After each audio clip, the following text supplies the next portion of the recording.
concédé, il m'a sauvé, il m'a concédé, il m'a sauvé, il m'a concédé, il m'a sauvé. Effectivement, il nous a tant aimé, il nous a sauvés. Et c'est pour nous qu'il est mort, c'est pour nous qu'il est mort à la croix, bien-aimé. C'est pourquoi ensemble, nous sommes invités, oui, à nous tous nous tenir debout, et on va écouter la prière du frère Lazare, qui va introduire ce culte de louange et d'adoration.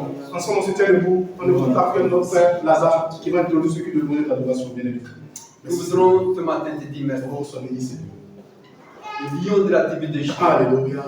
ressuscité, Oui, effectivement. l'alpha et l'oméga, Oui, c'est toi l'alpha et l'oméga. le commencement et la fin, Amen. le fondement de toute l'unité, de tout l'univers. Effectivement, c'est Nous voudrons ce matin te rendre toute gloire, Père Jésus-Christ. Merci. Seigneur notre Dieu, c'est toi qui es le commencement. C'est pour cela, avant que Père, nous commençons ce culte de notre Dieu, nous voudrons, oh Jésus, t'inviter. Prends ce matin toute la part, Père Jésus-Christ. Prends ce matin, notre Dieu, le contrôle, oh Jésus, de toutes les choses. Parce que nous ne voulons pas donner gloire à l'homme, mais nous voulons, notre Dieu, que la gloire te révèle. Toi qui es Dieu. Toi qui es Dieu. Toi pour qui nous sommes. Toi qui es avec nous toute la semaine, Père Jésus-Christ. Toi qui nous as fait grâce à notre Dieu d'être là ce matin, malgré notre Dieu. Oh Jésus, la fatigue, Père. Nous voudrons, notre Dieu, te laisser la place ce matin. Sans nos gloires ce matin, le Saint-Esprit. Lève-toi depuis notre Dieu, ton trône, oh Père Tout-Puissant. Le Seigneur notre Dieu, Dieu de la chair ce matin, sur terre. Au nom de Jésus. Que Dieu, ton esprit ce matin, notre Dieu se lève. Prends notre Dieu le contrôle parce que nous voudrons ce matin être touchés. Nous voulons ce matin contempler notre Dieu, ta gloire, Père Tout-Puissant. Notre Dieu ce matin, t'es senti, Père. C'est ce matin, de prendre le contrôle de notre Dieu. Depuis Père Tout-Puissant, ta parole, oh Jésus, de la bouche de ton serviteur, la direction de notre Dieu, le communicateur. Fais-toi voir ce matin, oh Jésus, parce que Dieu l'a gloire à mais tous ceux qui sont dans l'état ce matin, notre Dieu, oh Jésus, Seigneur, fortifie notre Dieu, donne le courage. Les malades ce matin, notre Dieu, oh Jésus, touche-les ce matin. Tous ces Seigneur, notre Dieu, qui sont dans le doute, qui ont encore fait la fatigue, la nonchalance ce matin, notre Dieu.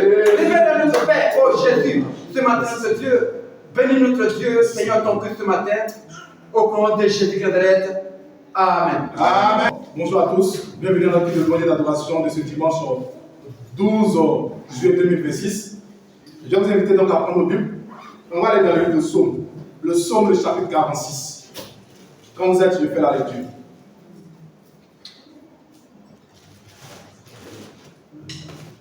Psaume 46. Au chef des chantres des fils de Corée, sur Anamoth. Cantique. Dieu est pour nous un refuge et un appui, un secours qui ne nous manque jamais dans la détresse. C'est pourquoi, verset 2, nous sommes sans crainte quand la terre est bouleversée et que les montagnes chancellent au cœur des mers. Au verset 3, quand les flots de la mer mugissent, écument, se soulèvent jusqu'à faire trembler les montagnes. Au verset 4, il est un fleuve dont les courants réjouissent la cité de Dieu. Le sanctuaire des demeures du Très-Haut. Amen. Au verset 5 dit, Dieu est au milieu d'elle. Elle n'est point ébranlée. Dieu la secoue dès l'aube du matin. Au verset 6, il dit, des nations s'agitent, des royaumes s'ébranlent. Il fait entendre sa voix. La terre se fond d'épouvante. Au verset 7, il dit, l'Éternel des armées est avec nous. Alléluia, bien-aimé. Le Dieu de Jacob a pour nous une haute retraite. Amen. Au verset 8, il dit, venez contempler les œuvres de l'Éternel. Les ravages qu'il a opérés sur la terre. Oui, bien-aimé. Venez contempler les œuvres de l'Éternel. Les ravages qu'il a opérés sur la terre. Au verset 9, il dit, c'est lui qui a fait cesser les combats jusqu'au bout de la terre. Il a brisé l'arc, il a rompu la lance, il a consumé par le feu les chars de guerre. Au verset 10, il dit, arrêtez et sachez que je suis Dieu. Oui, arrêtez et sachez que je suis Dieu. Je domine sur les nations et je domine sur la terre. Au verset 11, l'Éternel des armées est avec nous. Le Dieu de Jacob est pour nous une haute retraite. Amen. Amen. Amen. Amen. Oui, effectivement, Dieu est avec nous ce matin. Celui qui domine sur toutes les nations sur la terre, il dit qu'il est avec nous. Et il fait de nous sa haute retraite. Il nous dit encore, il dit de venir et de contempler ses œuvres. Les ravages qu'il a opérés pour nous, lui bien-aimé. Venons ce matin dans ce culte-là en contemplant les œuvres de l'Éternel et les ravages qu'il a opérés pour nous. Je veux louer le Seigneur Jésus-Christ, qui s'est donné à la croix, qui m'a sauvé, il est mort pour moi. Je veux louer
Amen. Notre culte se poursuit et nous allons passer à notre phase.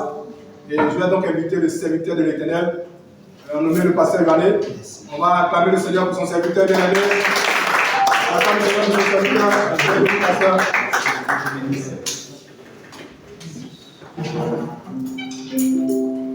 Je vais vous encourager, bien-aimés, à retenir la parole que le Seigneur nous a donnée ce matin.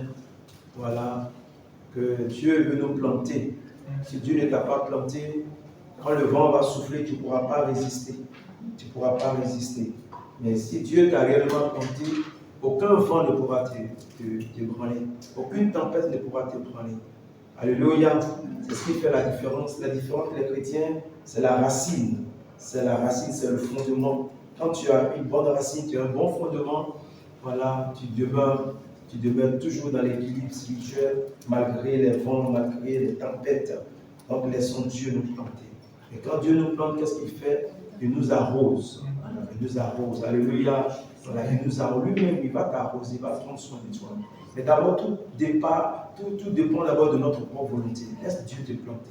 Et si tu as ça que Dieu te plante, il va t'arroser. Il va t'arroser, il va te faire croître. Alléluia. Amen. Encore Paul dit que lui, il a planté, Apollos a arrosé et Dieu a fait croître. C'est les trois dimensions de la vie chrétienne. Voilà, c'est les trois dimensions. Si tu n'as pas compris et si tu ne passes pas par ce processus-là, tu vas beau expliquer, mais en fait, c'est parce que tu n'es pas dans la révélation. Tu n'es pas dans la révélation. Donc, quand Dieu nous plante, il nous arrose. Et quand il nous arrose, il nous fait croître. Et quand il nous fait croître, nous portons du fruit. Nous portons du fruit. Si tu veux porter du fruit, il faut laisser Dieu commencer avec toi. Alléluia. Nous allons prendre notre Bible dans l'évangile de Jean. Nous voulons rester un peu dans ce livre-là, comme c'est notre livre d'études pour ce mois-ci. Et nous étions dans l'évangile de Jean, au chapitre 2, du verset 1 jusqu'au verset 11. C'est ce que nous avons vu le dimanche passé. Nous allons continuer un peu avec cette même pensée. Je vais faire juste un rétro et après continuer avec la deuxième partie. L'évangile de Jean. Pour ceux qui prennent note, le chapitre 2, le verset 1 au verset 11. Pour ceux qui prennent note, toujours Apocalypse 19, 7 et Apocalypse 19, 9. Nous allons lire seulement Jean, le chapitre 2, le verset 1 à 11. Il est écrit 3 jours après, il y eut des noces à Cana, en Galilée. La mère de Jésus était là. Et Jésus fut aussi invité aux noces avec ses disciples. Le vin ayant manqué, verset 3, la mère de Jésus lui dit, ils n'ont plus de vin. Jésus lui répondit, femme, qu'y a-t-il entre moi et toi? Mon heure n'est pas encore venue. Verset 5. Jean 2. Sa mère dit au serviteur, faites ce qu'il vous dira. Faites ce qu'il vous dira. Or, il y avait là 6 vases de pierre destinés aux purifications des Juifs et contenant chacun 2 ou 3 mesures. Jésus leur dit, remplissez d'eau ces vases et les remplis jusqu'au bord. Puisez maintenant, leur dit-il, et portez-en à l'ordonnateur du repas. Ils en portèrent. Quand l'ordonnateur du repas eut goûté l'eau changée en vin, ne sachant d'où venait ce vin, tandis que les serviteurs qui avaient plus de l'eau le savaient bien, il appela l'époux et lui dit, tout homme sert d'abord le bon vin, puis le moins bon après, on s'est livré. Toi, tu as gardé le bon vin jusqu'à présent. Tel fut à Cana en Galilée le premier des miracles fut Jésus.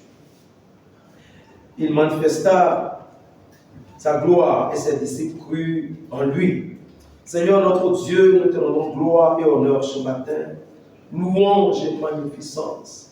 Nous sommes rassemblés pas pour un homme, nous sommes rassemblés pour toi, parce que tu t'es révélé à nous, parce que nous sommes tes enfants, parce que tu nous as aimés et tu es mort pour nous à la croix. Seigneur, nous sommes venus ce matin pour t'adorer, pour t'exprimer notre reconnaissance, notre gratitude.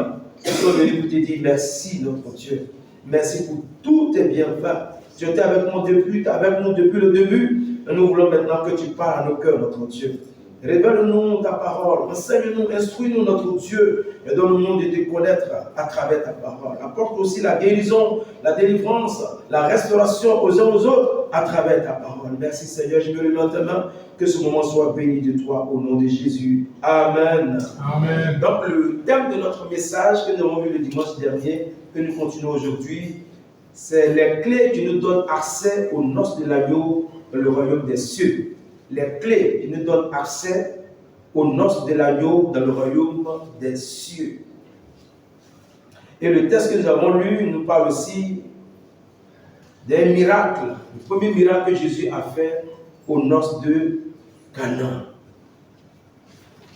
Et les autres textes, c'est vrai que nous n'avons pas lu, mais les autres textes nous parlent aussi des noces de l'agneau qui aura lieu dans le royaume des cieux. Dans le royaume des cieux, il y aura aussi des noces là. Il y aura aussi un mariage dans le royaume des cieux. Voilà, donc je disais le dimanche dernier, quand on parle de noces, on parle de la cérémonie qui accompagne un mariage. On parle des événements qui accompagnent un mariage. C'est ça les noces. Jusqu'à la lune de miel, c'est tout ça qu'on appelle les noces. Voilà. Et pendant les noces de Cana, il y a eu des personnes, ce sont des personnages qui étaient invités, et ces personnes-là seront l'objet de notre prédication. Nous avons vu un certain nombre le dimanche dernier, nous allons voir d'autres encore aujourd'hui. Pourquoi c'est important cette partie?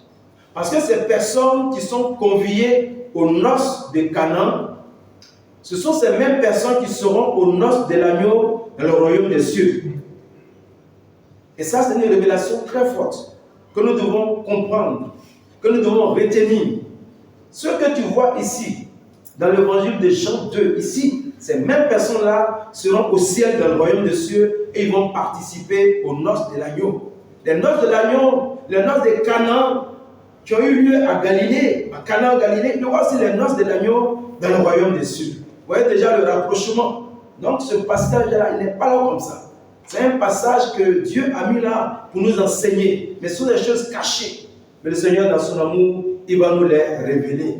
Nous avons dit que la première personne conviée aux noces de Cana, c'était le Seigneur Jésus. Et Jésus est invité ici aussi. Voilà, il est là, le Seigneur Jésus. Et la Bible dit 3 jours après, il y eut des noces à Cana en Galilée. La mère de Jésus était là. Et verset 2, Jésus fut aussi invité aux noces avec ses disciples. Et c'est aux noces de Cana que le ministère public de Jésus va commencer. Donc le ministère public de Jésus va commencer aux noces de Cana, c'est-à-dire à un mariage. Et ce ministère public de Jésus qui a commencé à un mariage à Cana, ce même ministère va s'achever dans le royaume des cieux aux noces de l'agneau. Alléluia. C'est comme ça. De la manière que vous le voyez ici, le royaume des cieux, il sera là-bas aussi aux noces de l'agneau. Et nous avons vu que nous ne voyons pas l'identité de l'époux.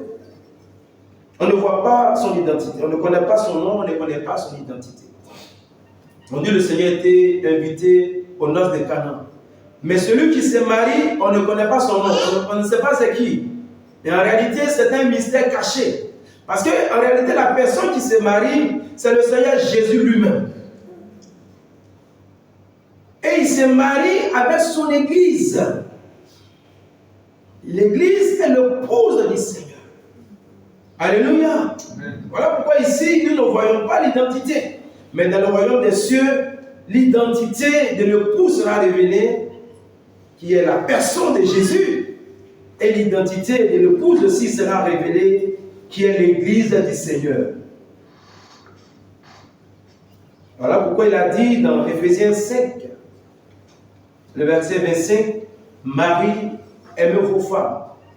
Et il a continué en disant, comme Christ a aimé l'Église. Comme Jésus a aimé l'Église. Donc ici, parallèlement, il nous donne un exemple. Comment nous les hommes, nous devons aimer nos femmes, nos épouses. Comment l'homme doit aimer sa femme.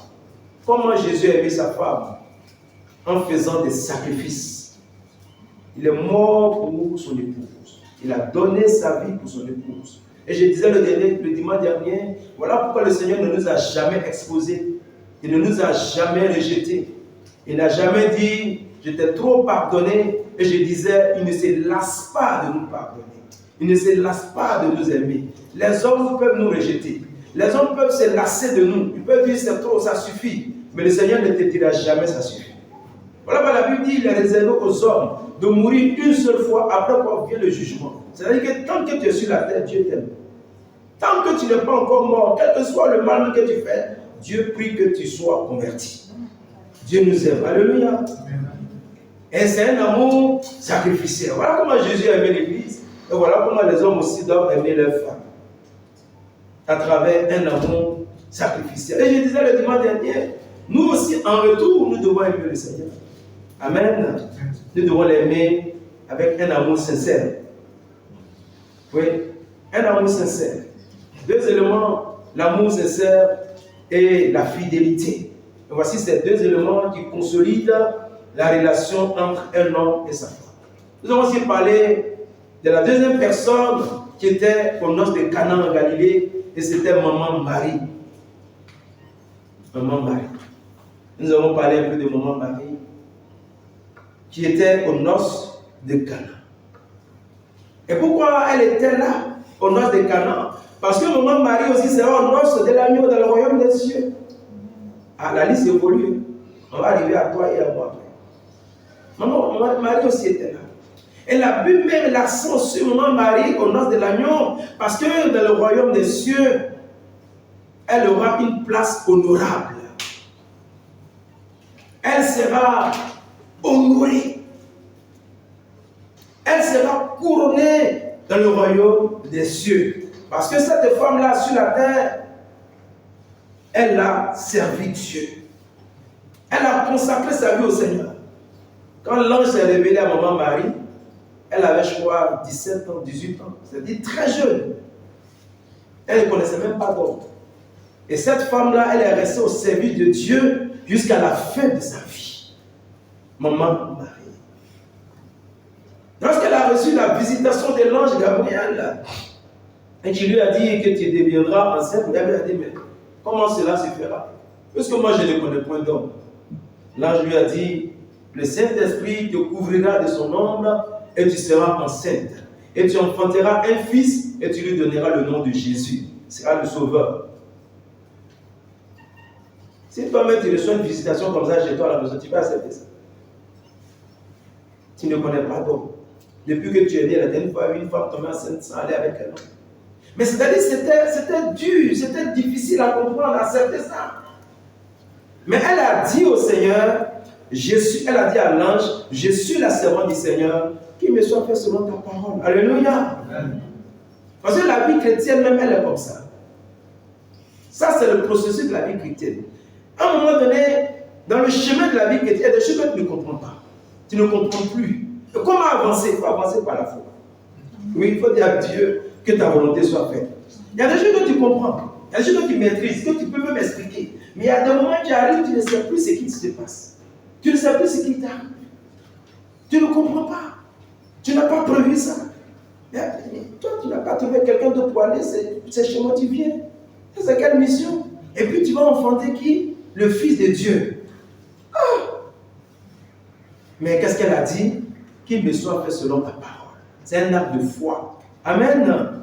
Et quand tu ne comprends pas certaines choses, il faut déclencher la foi. Il faut dire à Dieu que ta volonté soit faite. Voilà comment elle a vécu cette femme.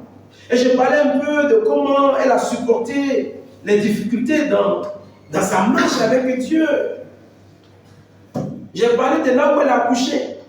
Elle a accouché dans un enclos de moutons.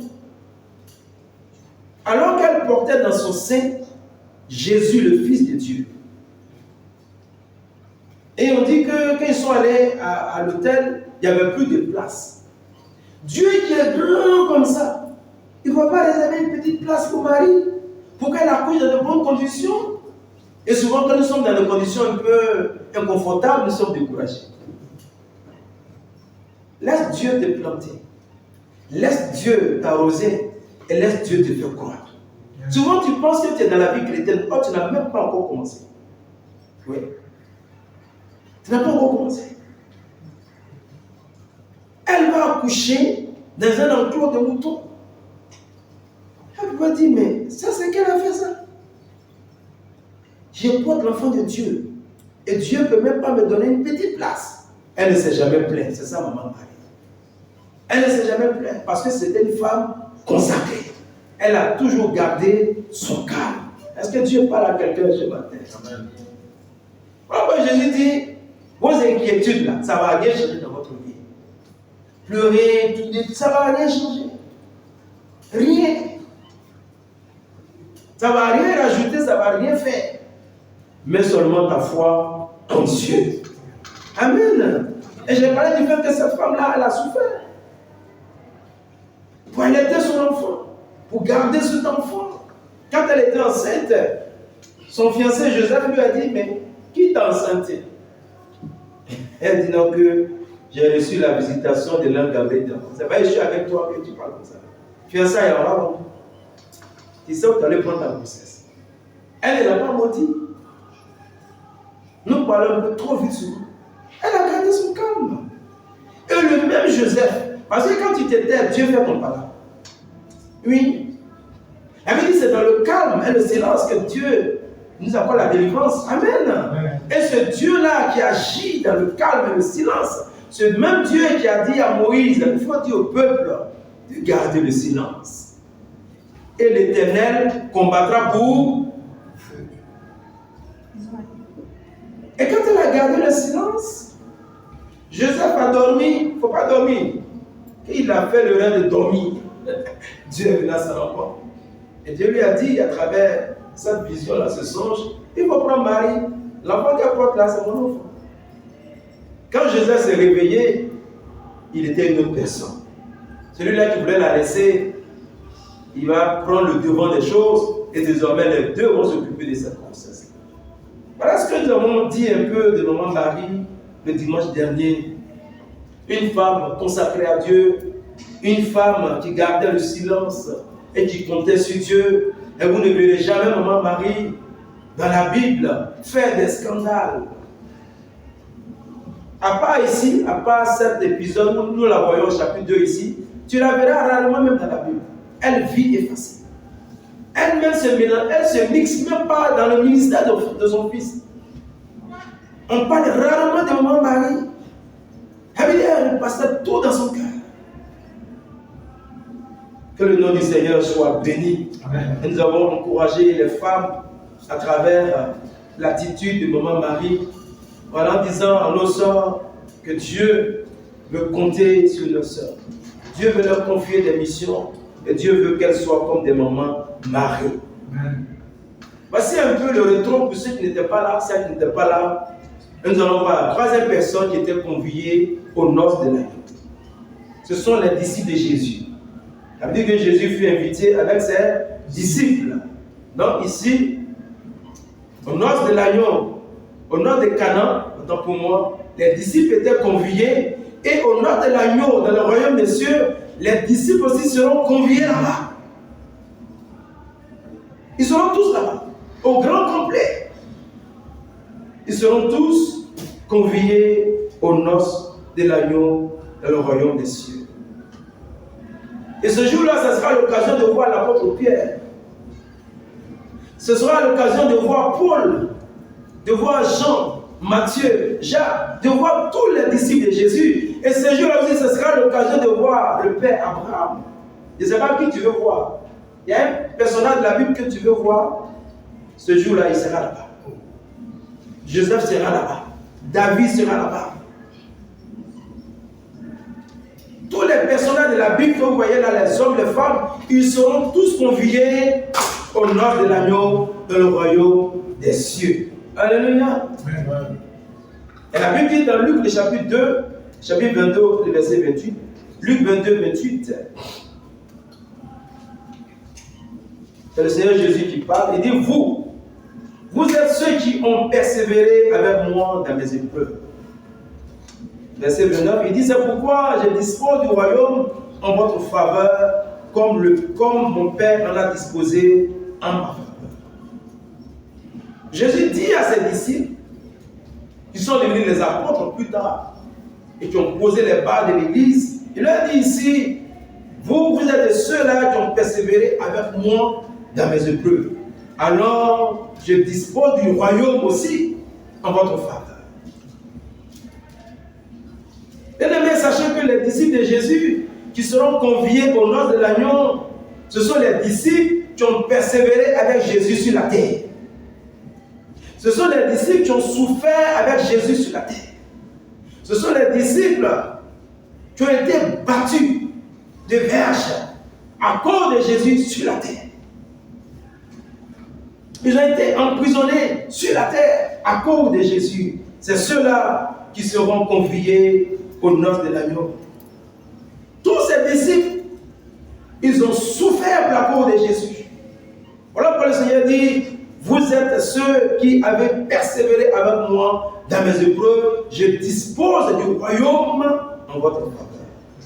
Et le Seigneur même dit encore dans Matthieu 24, le verset 13, celui qui persévérera jusqu'à la fin sera sauvé. Bien-aimés, l'exemple des disciples de Jésus doit nous encourager. Si nous voulons prendre part au nom de l'agneau dans le royaume des cieux, nous devons aussi persévérer avec le Seigneur Jésus. Nous devons accepter de payer le prix. Parce que la vie chrétienne, il y a un prix à payer. Jésus dit, large, spacieux est le chemin qui mène à l'enfer. Mais resserré, restreint est le chemin qui mène au ciel. La vie chrétienne facile, la vie chrétienne de la liberté, où tu fais ce que tu veux, tu vas où tu veux, tu te comportes où tu veux. Jésus dit ce chemin large, où l'homme est libre de faire ce qu'il veut, conduit à l'enfer. Mais le chemin resserré, où on a des larmes aux yeux, où on marche à genoux, où on persévère avec Dieu, c'est ce chemin-là qui mène au ciel. Bien-aimés, si nous voulons mener une vie chrétienne sans souffrance, ça veut dire que nous n'avons pas compris pourquoi nous sommes chrétiens.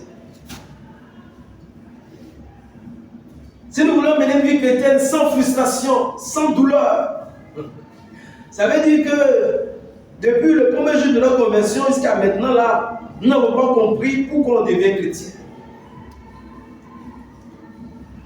Que le Seigneur nous aide ce matin.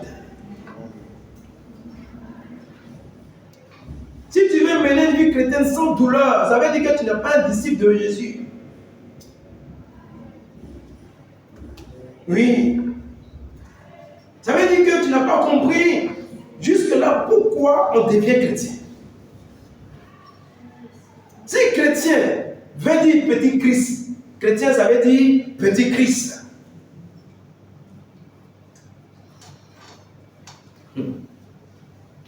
Comment nous allons mener une vie chrétienne sans la souffrance? Si chrétien veut dire petit Christ, comment nous pouvons mener une vie chrétienne sans la souffrance? Parce que le Seigneur Jésus, le Christ, là, que nous suivons, depuis le premier jour de son ministère jusqu'à sa mort à la croix, Jésus n'a fait que souffrir. Jésus a connu toutes les souffrances sur la terre ici. Toutes les douleurs, les humiliations, le mépris, l'opprobre. Et même pendant qu'il mourait sur la croix, les gens chantaient, ils dansaient. Ils étaient heureux.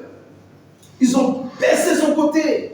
Comme si ça ne suffit pas. Il a demandé un verre d'eau, ils ont refusé. À cause de la mort de Jésus, les ennemis se sont réconciliés. Et là, depuis Pilate était des ennemis, ils se sont réconciliés. Ils étaient tellement heureux. Parce que finalement, ils allaient se débarrasser de lui. Et Jésus lui mourait pour eux. Il mourait pour nous. C'est ça la vie chrétienne. Bien-aimés, soyez des disciples de Jésus. Amen. Il faut sortir dans la vie chrétienne facile. Voilà, c'est ça.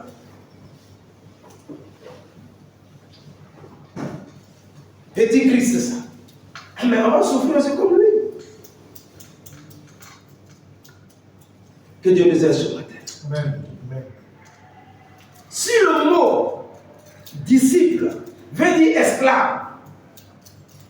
Comment nous allons mener une vie chrétienne sans souffrance? Quand on dit disciple, ça veut dire esclave. Christ, c'est petit Christ. Mais le Christ que tu suis là, il faut regarder comment lui-même l'a vécu. Ah, nous voulons mener une vie chrétienne autrement. Non, ça ne peut pas marcher. Donc, ces disciples aussi veulent dire esclaves. Nous ne pouvons pas mener une vie chrétienne sans souffrance.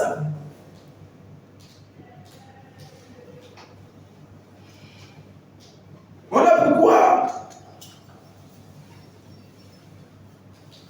le Seigneur Jésus lui-même il dit dans Marc 8, le verset 34, si quelqu'un veut venir à moi, qu'il renonce à lui-même, qu'il se charge de sa croix et qu'il me suive.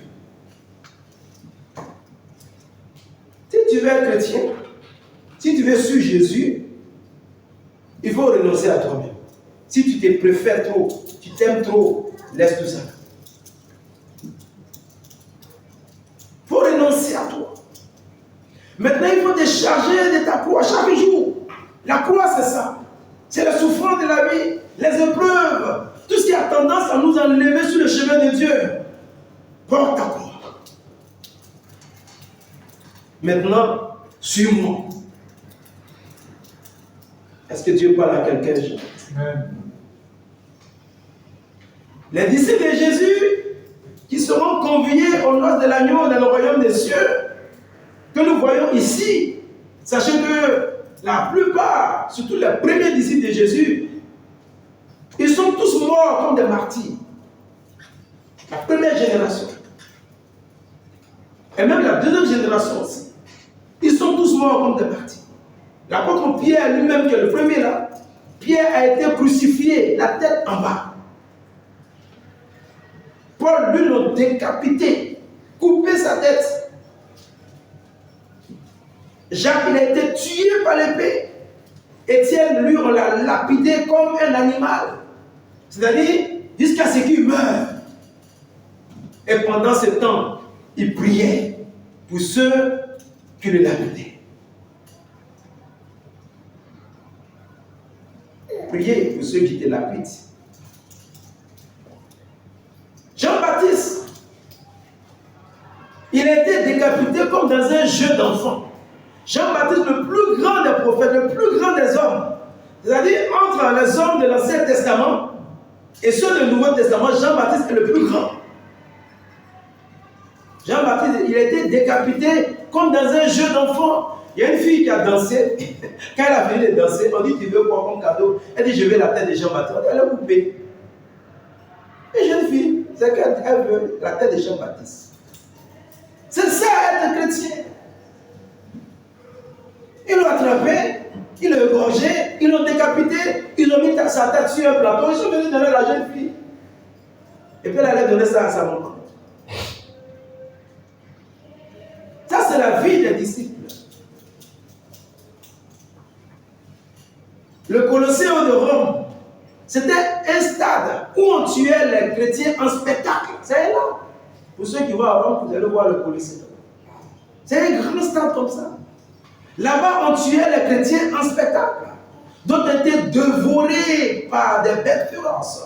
D'autres étaient brûlés vivants par le feu. Et pendant ce temps, l'histoire nous dit qu'ils chantaient la gloire de Dieu. C'est une petite parole te fait fuir et une épée. Est-ce que tu es prêt pour le ciel? Que Dieu nous aide ce matin. Amen. Ah, il a fait ça. Non, il n'a rien compris encore.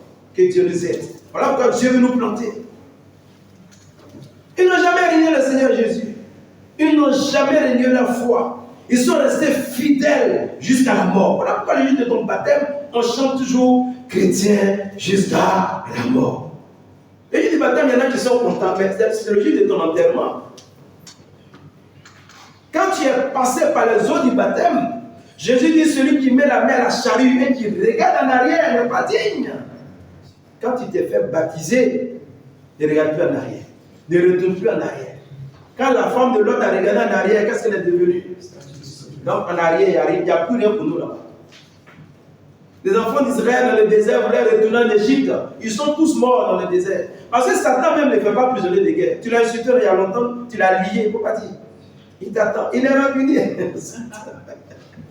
Alléluia.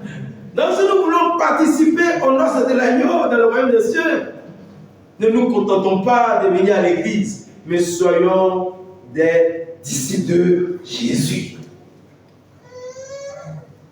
Philippiens 3, le verset 8. Et ça, c'est l'apôtre Paul qui parle. Regardez ce que l'apôtre Paul dit. Paul dit, Philippiens 3, 8. Il dit, et même, je regarde toutes choses comme une perte, à cause de l'excellence de la connaissance de Jésus-Christ, mon Seigneur. La phrase qui suit. Il dit, pour lequel j'ai renoncé à tout. J'ai renoncé à tout. Et je les regarde comme de la boue afin de gagner Christ. Tu ne peux pas gagner les deux à la fois. Non. Tu ne peux pas gagner le monde et le christianisme. Ça ne marche pas. C'est ce mélange-là qui fait qu'on devient chrétien pendant des années, mais on n'a pas de fondement. On n'a pas de fondement. On n'a pas de racines. Tout nous ébranle. Que Dieu nous aide à avoir un fondement. Que Dieu nous aide à avoir des racines solides. Amen. Paul dit, j'ai renoncé à tout. Bien aimé, est-ce que nous avons renoncé à tout? Est-ce que réellement nous avons renoncé à tout? Il dit, je regarde tout ce comme de la boue. Est-ce que nous regardons ce monde-là comme de la boue pour gagner Christ? C'est ça. Les disciples qui seront conviés au nom de l'agneau de le royaume des cieux. Voilà la vie qu'ils ont menée sur la terre. Bien-aimés, sachez que un chrétien doit avoir un fondement. Le chrétien doit avoir un fondement. Et ce fondement-là, c'est la personne de Jésus-Christ lui-même. Un chrétien doit avoir une vision. Et cette vision, c'est aller un jour dans le royaume des cieux. Et un chrétien doit avoir un but à atteindre. C'est de participer aux noces de l'agneau dans le royaume des cieux. On ne devient pas chrétien pour s'enrichir. On ne devient pas chrétien pour autre chose. On devient chrétien pour Jésus. Quand nous allons quitter ce monde-là et aller au ciel. Donc quand on devient chrétien, on renonce à tout. Tout. Y compris notre propre personne. Avant, j'étais comme ça. Maintenant, je ne le suis plus. Voici le but. Quatrième personne que nous verrons aux noces de Cana, ce sont les serviteurs élus. Ce grand groupe-là se retrouve maintenant tous les petits. Les serviteurs élus. Il y avait Jésus, il y avait Maman Marie, il y avait les disciples, et il y avait des serviteurs qui étaient là. On ne connaît pas leur nom, on ne connaît pas leur identité, mais ils étaient là, et moi je les appelle les serviteurs élus. C'est à ces serviteurs, la Maman Marie a dit, faites ce qu'il vous dira. Ils étaient là aussi. Et s'ils sont là, c'est parce qu'ils ont été conviés aux noces de l'agneau, sinon aux noces de Cana. Bien aimé, sachez que ces serviteurs élus, c'est tous les chrétiens du monde entier qui ont fait la paix avec Jésus. Ce sont les hommes et les femmes dans toutes les nations, toutes les tribus qui ont fait la paix avec Jésus, qui ont donné leur vie à Jésus. Et ces hommes et ces femmes, ces enfants, ces personnes prendront part aux noces de l'agneau dans le royaume des cieux. Et nous sommes dans ce grand groupe-là. Que le nom du Seigneur soit béni. Nous ne méritions pas. Nous étions des païens. Nous étions des ennemis de la croix. Nous étions des étrangers, privés des droits de cité en Israël. Non, nous n'avions pas part à cela. Mais le Seigneur a eu pitié de nous et il nous a sauvés par la grâce. Au nom de Jésus. Et nous faisons désormais partie de ces serviteurs élus. C'est-à-dire que Dieu n'a oublié personne. Ce passage que tu vois là, c'est une grande fête. C'est une grande fête parce que ce jour-là, ça c'est un jour de retrouvailles entre Jésus et son Église, et ses disciples, et ses serviteurs. ce jour-là, tu verras le Seigneur. Donc, c'est nous les chrétiens. C'est nous les chrétiens qui avions répondu à l'appel. Lorsque le Seigneur Jésus a dit, venez à moi, vous qui êtes fatigués, chargés, et je vous donnerai du repos. Ceux qui ont répondu à cet appel-là, ce sont eux les serviteurs élus, et ils prendront part aux noces de l'agneau et le royaume des cieux, Matthieu 11, 28. Ces serviteurs élus, c'est à ceux-là le Seigneur a dit au verset 29, prenez mon joug sur vous et vous recevrez mes instructions. Il dit, je suis doux et humble de cœur et vous recevrez du repos pour vos âmes. Jésus dit, prenez mon joug. Ça veut dire quoi? Ça veut dire qu'en Christ aussi, il y a aussi un poids à porter. Il y a aussi des épreuves. Mais il dit, pour moi, là, c'est doux et c'est léger. Amen. Amen. Avec Dieu, on souffre. Mais la souffrance avec Dieu est mieux. Dieu, lui, n'a pitié. Satan, lui, n'a pas pitié. Le monde n'a pas pitié. Les démons n'ont pas pitié. Jésus, lui, n'a pitié. Et il dit au verset 29, prenez mon joug. Donc, en Christ, il y a un joug. Le joug, c'est le bois qu'on met sur les bœufs pour travailler. Donc, il y a un joug. C'est ce joug-là que nous portons. C'est pour ça que les soeurs sont assises ici. Il y a un joug. Nous sommes tous au service de Dieu, notre frère, Papa Lazare. Tout le monde, nous avons tous un joug. Il dit, prenez mon joug. Et puis il dit, recevez mes instructions. Et il rajoute, il dit, car je suis doux et humble de cœur. Alléluia. C'est un bon maître Jésus. Amen. C'est un bon maître. Et puis il dit, avec moi, vous trouverez du repos pour vos âmes. Et ce repos-là, nous allons l'avoir dans le royaume des cieux. Amen. Les serviteurs élus, bien aimés, c'est nous les chrétiens qui avons répondu à l'appel. Voilà pourquoi le Seigneur dit dans Matthieu 24, Matthieu 22, autant pour moi le verset 14. Car il y a beaucoup d'appelés, mais peu d'élus. Il dit, il y a beaucoup d'appelés. Beaucoup de personnes viennent à l'église. Mais ceux qui vont rentrer au ciel pour prendre part aux noces de l'agneau dans le royaume des cieux, ils sont peu. Beaucoup d'appelés, peu d'élus. Bien aimés, revoyons-nous pendant qu'il y a encore temps, afin de prendre part aux noces de l'agneau dans le royaume des cieux. Nous allons voir trois éléments qui caractérisent les serviteurs élus que nous sommes pendant que nous sommes sur la terre en entendant les noces de l'agneau dans le royaume des cieux. Trois éléments qui nous caractérisent ce matin. Trois éléments qui caractérisent les serviteurs élus.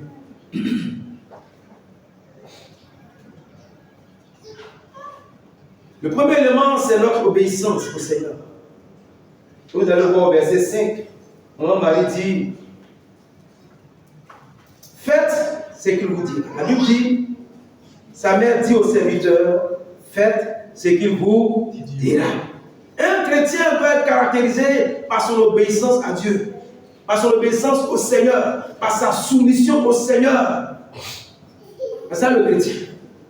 Chrétien, petit Christ, qui dépend des Christ des hommes. Donc le Seigneur a tout mis en œuvre pour que nous soyons conviés aux noces de l'agneau dans le royaume des cieux. Mais la clé qui va nous donner accès pour que nous puissions rentrer aux noces de l'agneau, c'est notre obéissance. Il faut obéir à Dieu. Il faut obéir à Dieu. Il faut obéir à Dieu. Jésus a tout fait. Il est mort, il a payé le prix. Il dit tout est accompli. Tout est accompli pour que nous puissions prendre part au nom de l'agneau dans le royaume des cieux. Mais pour prendre part maintenant pendant que nous sommes sur la terre, il faut obéir au Seigneur. Bien aimé, est-ce que nous obéissons au Seigneur? L'obéissance est une clé. Venir à l'église, ce n'est pas une clé. Parce que tout le monde peut venir à l'église. Même Satan vient à l'église aussi. La Bible dit qu'il vient là, il se transforme en l'ange de lumière. C'est public, ce n'est pas moi qui le dis. L'église, tout le monde vient. Mais ce qui est une clé qui nous donne accès au royaume des cieux, c'est l'obéissance. Il faut obéir. Voilà pourquoi Jésus dit dans Luc 6, verset 46, pourquoi vous m'appelez toujours Seigneur, Seigneur, Seigneur, Seigneur, et puis vous ne faites pas ce que je dis? Toujours Seigneur, Seigneur, Seigneur, Seigneur. Que le Seigneur nous aide Amen. à être obéissants.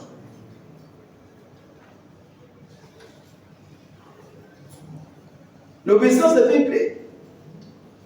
Si nous n'obéissons pas, même si Jésus a payé le prix, même si Jésus est mort, si nous n'obéissons pas, bien aimés, il nous sera difficile d'avoir accès aux noces de l'agneau dans le royaume des cieux.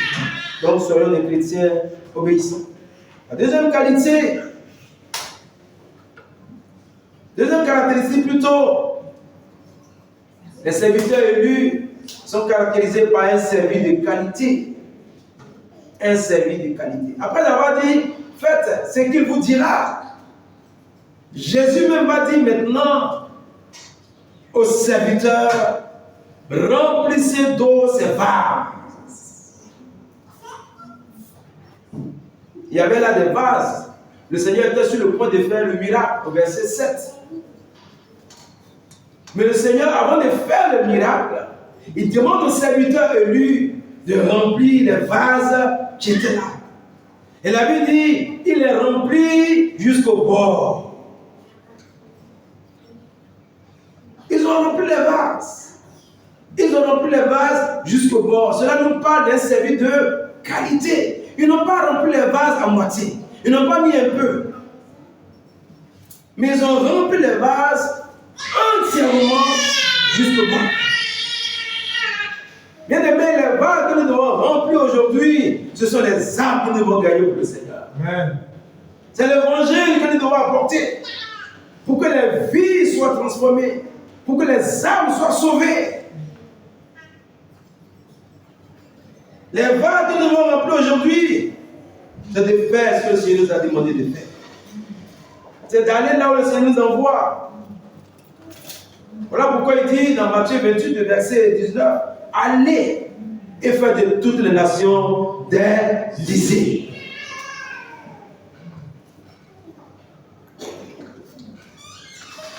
Il y a des chrétiens qui n'ont pas encore compris que quand on devient chrétien, on doit servir Dieu.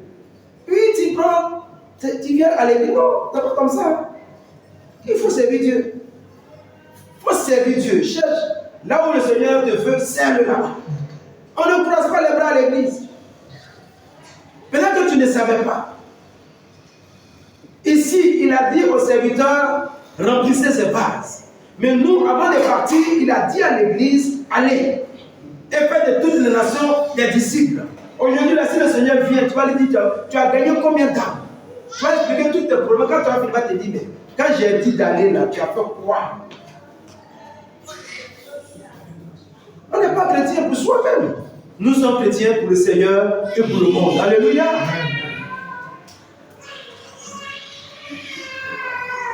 Voilà, l'année va finir bientôt. Nous avons apporté combien d'âmes dans la maison du Seigneur? Nous avons encadré combien de personnes? Nous sommes allés rendre visite à combien de personnes? Mais cette vie chrétienne, personnelle, ce n'est pas biblique. Ce n'est pas biblique. Non. La vie chrétienne, c'est le pain qu'on partage. Il dit remplissez ces vases. Et les vases que nous devons remplir aujourd'hui, c'est de faire l'œuvre du Seigneur. Nous ne devons pas servir le Seigneur à moitié. Un peu, non. Il faut servir le Seigneur entièrement, complètement. Voilà, il dit, tu aimeras l'Éternel ton Dieu de tout ton cœur. Amen. Amen. Toute ton âme. Avec Dieu, il faut le faire entièrement. Pas un peu. Tu ne vas pas aimer Dieu un peu. Tu dois aimer Dieu entièrement. Et tu dois le servir entièrement. Nous devons annoncer la bonne nouvelle. Nous devons implanter des églises. Remplissez d'eau ces vases. Bien-aimés, pendant qu'il est encore temps, levons-nous pour remplir les vases que le Seigneur nous a confiés. Ne les remplissons pas à moitié. Ne faisons pas l'œuvre de Dieu à moitié.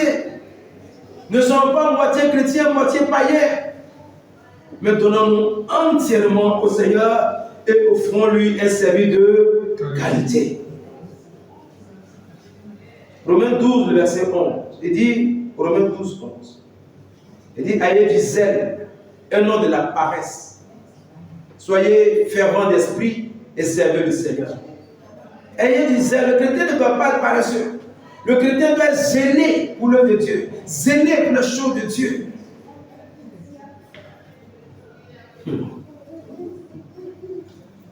Ayez du zèle, est-ce que nous sommes zélés pour l'œuvre de Dieu? Il y en a un zèle, d'ailleurs, qu'ils sortent la télé, on n'a plus. À l'église, là, on est indifférent comme ça. On va prier, lèvons-nous, chantons. Ayez du zèle, alléluia. Soyons zélés pour le Seigneur. Amen. Le monde est zélé pour les œuvres du monde. Mais nous devons être zélés pour l'œuvre de Dieu. Et dit, soyez fermement d'esprit. Le chrétien doit avoir l'esprit fluide, bien disposé. Et il dit, servez le Seigneur. Bien aimé, ne nous enfermons pas dans nos maisons, ne nous enfermons pas dans nos églises. Mais soyons zélés pour le Seigneur, soyons fervents pour le Seigneur et servons. Offrons-lui un service de qualité, et c'est ce service de qualité qui nous ouvrira les portes pour nous donner accès aux noces de l'agneau dans le royaume des cieux.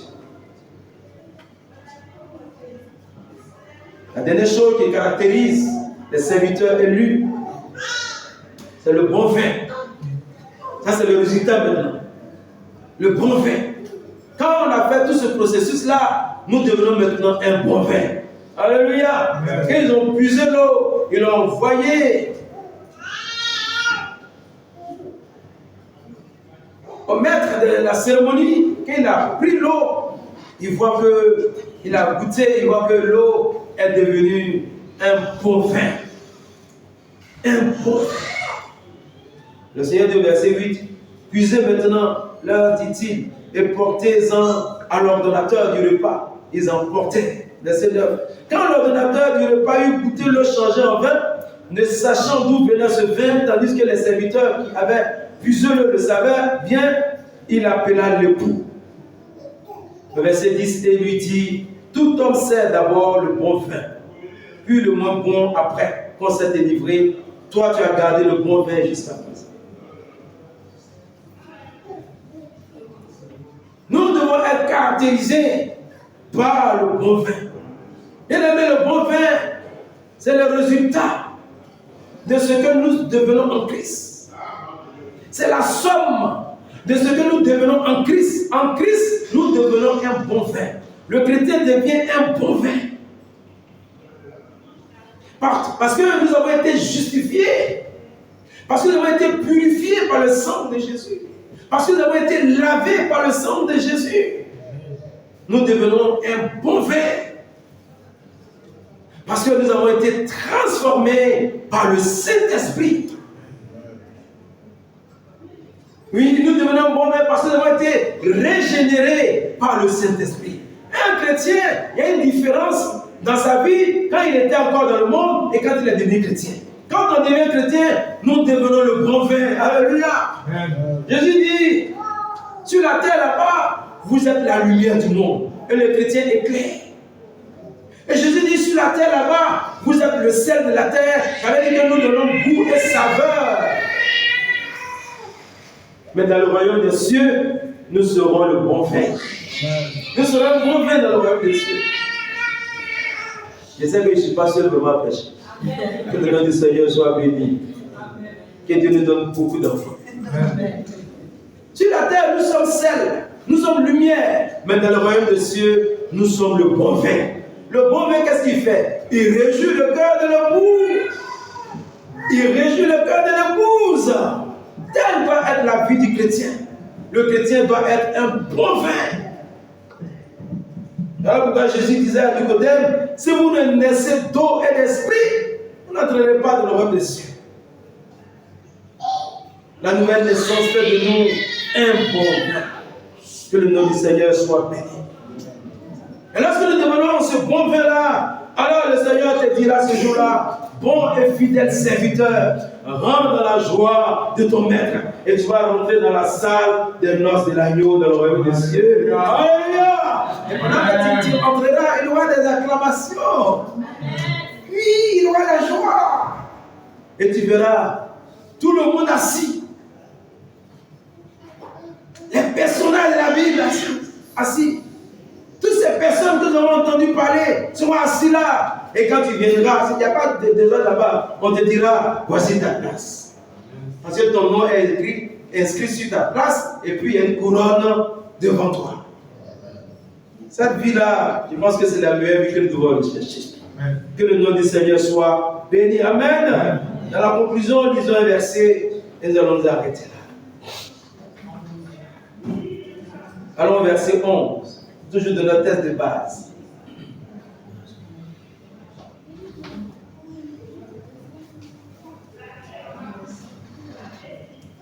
La Bible dit au verset 11, tel fut à Canaan, en Galilée, le premier des miracles que fit Jésus.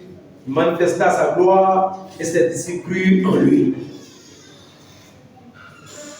Le Seigneur a fait le premier miracle à Canaan pendant ce match. Mais la Bible ne nous dit nulle part que Jésus a fait des miracles. Donc ça veut dire que Jésus fait encore des miracles. Ça veut dire que Jésus peut encore guérir.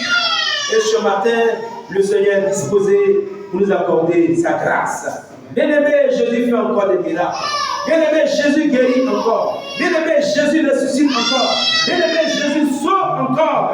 Voilà pourquoi il est digne d'être acclamé, il est digne d'être glorifié. Que la gloire lui revienne et que Dieu bénisse son peuple au nom de Jésus. Amen. Aujourd'hui, éternellement, ce qu'il a fait aux noces de Canaan en Galilée, il le fera aussi aux noces de l'agneau dans le royaume des cieux. Tenons-nous debout et nous allons prier. Puissant, éternellement bon, je te dis merci. Je te dis merci parce que c'est toi qui nous aides, c'est toi qui as permis que nous soyons réunis ce matin pour glorifier ton grand nom.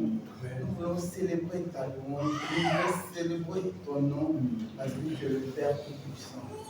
Père, ce matin, je vais simplement te dire, ne tiens pas compte de nos maladresses, ne tiens pas compte de nos manquements. Même dans la tempête, dans les turbulences, tu es Jésus. Que nous voulons nous accrocher à toi, Papa. Parle à notre cœur, parle à notre esprit, afin que nous ayons les yeux braqués seulement sur toi, Père. Merci pour ce moment passé en ta présence. Glorifie ton Saint-Nom au travers de nos vies. Fasse en sorte que, Père Tout-Puissant, nos comportements, notre langue te ressemble, que nos comportements glorifient ton nom, et que partout où nous passons, nous soyons tes témoins, et qu'au travers de nos comportements, nous puissions ramener des âmes à Christ, Seigneur.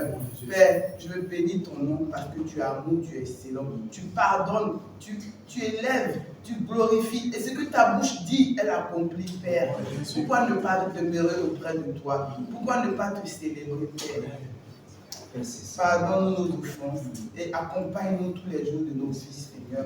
Merci pour ce moment passé en ta présence. Accompagne chacun de nous dans sa demeure. Au nom de Christ Jésus, nous avons prié. Amen.